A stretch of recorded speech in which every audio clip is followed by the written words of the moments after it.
क्या आप जानते हैं कि ये क्या है?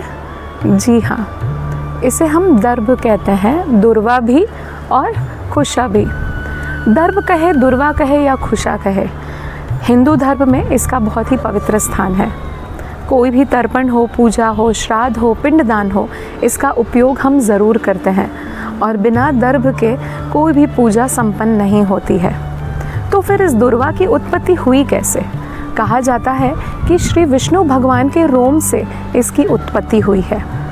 जब देवता और राक्षस समुद्र मंथन कर रहे थे, तब श्री विष्णु भगवान ने मंदराचल पर्वत को अपने जांघ पर लिया था और मंदराचल पर्वत इतनी तेज़ी से घूम रहा था कि भगवान विष्णु के रोम उखड़कर समुद्र में गिर गए और समुद्र की लहरों ने इन रोम को बाहर उछालकर फेंक दिया।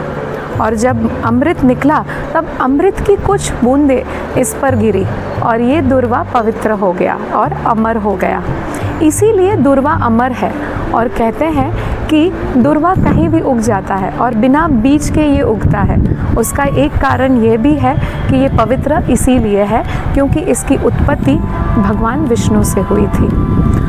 कुछ ग्रंथों में इसका ये भी उल्लेख है कि इसकी उत्पत्ति वराह भगवान से हुई थी, यानी कि वराह भगवान के रोम से। हमारे ऋग्वेद में भी इसका उल्लेख किया गया है और ये भी उल्लेख किया गया है कि कोई भी पूजा हो बिना दर्भ के संपन्न नहीं होती है। हिंदू शास्त्रों में ये भी कहा गया है कि दुर्वा की अंगूठी बनाकर ही कोई भी पूजा की जाती है, स्पेशली जब पिंडदान होता है या पितृ पूजा होती है या फिर श्राद्ध होता है, तो खासकर इसकी अंगूठी बनाकर इसका उपयोग किया जाता है पूजा में।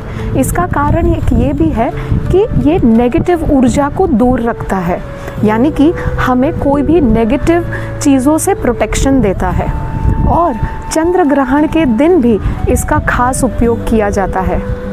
हमारे हिंदू धर्मों में, हमारे हिंदू सनातन धर्म में दुर्वा को सूर्य ग्रहण हो या चंद्र ग्रहण, इसका उपयोग विशेष रूप से किया जाता है। इसीलिए सूर्य ग्रहण और चंद्र ग्रहण के दिन इसको घर के आसपास रखा जाता है और ख़ास कर खाने पीने की चीज़ों पर रखा जाता है, क्योंकि ये कोई भी नकारात्मक ऊर्जा से उसको प्रोटेक्ट करता है। इसीलिए आज के दिन जितनी भी खाने पीने की चीज़ें हैं, क्योंकि आज चंद्र ग्रहण है, तो इस दुर्वा का प्रयोग इस दुर्वा का प्रयोग ज़रूर करें। सबको मेरा जय श्री कृष्ण, जय महादेव।